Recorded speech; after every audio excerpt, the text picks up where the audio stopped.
ماں کی نوبہتی حاملہ بہن اپنے بھائی کی جان بچاتے بچاتے 15 افراد کے ہاتھوں اپنی جان کی بازی ہار گئی۔ وہ بہن، وہ بیٹی بار بار منت سماجت کرتی رہی کہ میرے بھائی کی جان نہ لیں، میرے بھائی کو چھوڑ دیں، اگر آپ کو کچھ چاہیے تو ہمارے گھر سے لے جائیں، لیکن خدا را میرے بھائی کو کچھ بھی نہ کہیں۔ اب وہ 15 افراد کون تھے، کس طرح ان کے گھر میں گھسے، آگے چل کر بتاؤں گا۔ اب ان 15 افراد کا گھر والوں کو پتہ کس طرح چلا کہ ان کے گھر کے باہر 15 افراد موجود ہیں جن کے ہاتھوں میں اسلحہ بھی ہے۔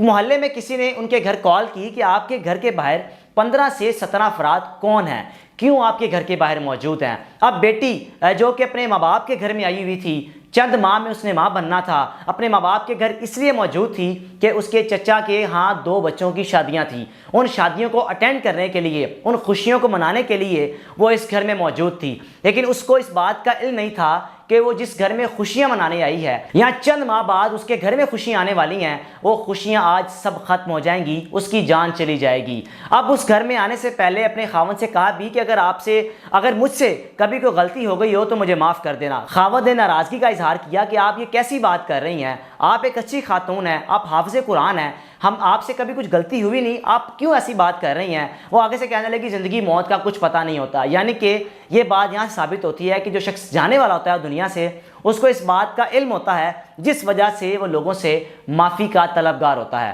اب اسی طرح یہ حاملہ بیٹی، حاملہ بیوی، حاملہ بہن اپنے شوہر سے، اپنے ماں باپ سے، اپنے بھائی سے چند روز سے یہ گفتگو کرتی آ رہی تھی۔ اب واپس آتے ہیں کہ وہ 15 افراد اس گھر میں کیوں آئے۔ اب جناب عالی جب پتہ چلا کہ 15 افراد گھر کے باہر موجود ہیں، بیٹا بھی گھر میں موجود تھا، اس حاملہ بیٹی نے، حاملہ بہن نے اپنے باپ کے ساتھ چھت پہ جانے کا فیصلہ کیا۔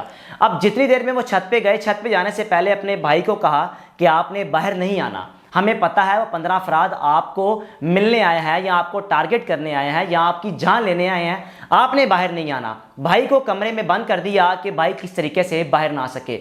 بہن نے بہادری کا مظاہرہ کیا، اپنے باپ کے ساتھ چھت پہ جانے کا فیصلہ کیا۔ اب جب وہ چھت پہ گئی تو چند افراد جو کہ ساتھ والے گھر سے ان کی چھت کے قریب آ چکے تھے۔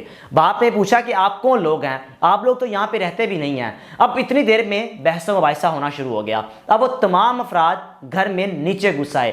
بہن بار بار منت سماجت کرتی رہی، باپ بار بار منت سماجت کرتا رہا، ماں ان تمام افراد کی منت سماجت کرتی رہی کہ خدا اگر آپ کو کچھ چاہیے تو لے لیں، لیکن کم از کم میرے گھر میں کسی شخص کوئی جانی نقصان نہ پہنچائیے گا، آپ کو کچھ بھی چاہیے آپ لے جائیں۔ لیکن ان تمام افراد کا ٹارگٹ صرف اس خاتون، اس حاملہ بہن، اس ماں باپ کا بیٹا تھا، اس حاملہ بہن کا بھائی تھا جس کی وہ جان لینا چاہتے تھے۔ اب اس نے کہا کہ میرا بھائی گھر میں موجود نہیں ہے۔ اب جب 15 افراد کو پتہ چلا کہ وہ نوجوان لڑکا جس کی وہ جان لینے آئے ہیں وہ اس کمرے میں موجود ہے، لڑکی نے اپنے بھائی کو بچانے کے لیے بھاگنے کا فیصلہ کیا، یعنی کہ کمرے کی طرف بھاگی، اپنے بھائی کو کہ تم پچھلے کمرے سے یا پچھلے دروازے سے باہر بھاگ جاؤ۔ لیکن اس لڑکی کو اس بات کا علم نہیں تھا کہ اس کے گھر کے باہر بھی 7 سے 8 افراد ریکی لگائے بیٹھے ہوئے ہیں کہ گھر سے جو بھی نکلے گا اس کی بھی جان لے لیں گے۔ اب وہ بیچاری حاملہ بیٹی، حاملہ بہن اپنے بھائی کو بچانے کے لیے آگے بڑھی۔ اتنی دیر میں جب ان 7 سے 8 افراد نے فائرنگ شروع کی، 7-8 افراد اندر سے فائرنگ کرتے رہے، 7-8 افراد باہر سے فائرنگ کرتے رہے۔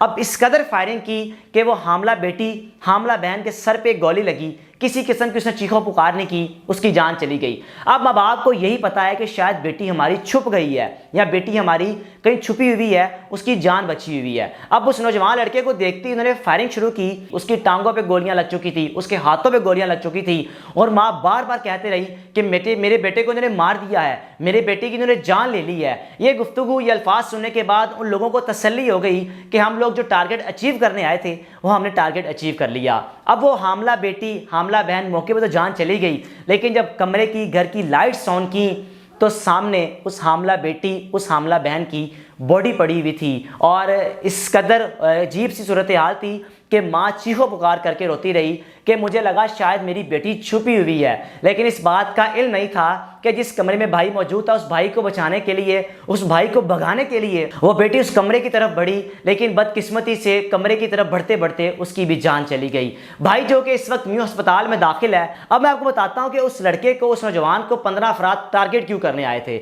چند عرصہ قبل وہ نوجوان لڑکا ان 15-17 افراد کے ساتھ پتہ ہی چلا کہ نشہ آور ادویات بیچتا تھا یا خریدتا تھا، وہ کاروبار ان کے ساتھ مل کے کرتا تھا۔ ان 15-17 افراد کا مطالبہ تھا کہ یہ ہمارے ساتھ دوبارہ یہ کاروبار کرے۔ وہ لڑکا، وہ نوجوان شادی کے بعد یہ دھندا چھوڑ چکا تھا، لیکن کیا ہوا کہ ان 17 افراد نے اس کو زور زبردستی کہتے رہے، لیکن کیا ہوا کہ وہ 15-17 افراد سے اپنے آپ کو بالکل الگ کر کے رزق حلال کمانے کی کوشش کرتا رہا۔ اب ان کا بار بار مطالبہ تھا کہ تم واپس آؤ، ہمارے ساتھ آ کے یہ کاروبار کرو۔ جب ان کو انکار کیا تو اس انکار کی وجہ سے ان 17 افراد نے اس کے گھر میں دعویٰ بول دیا۔ مارنا اس کو چاہتے تھے، لیکن جان کس کی چلی گئی؟ اس اکلوتی بیٹی کی، اس اکلوتی بہن کی، اس نوبہاتی بیٹی کی، جو کہ چند ماہ بعد ماں بننے والی تھی۔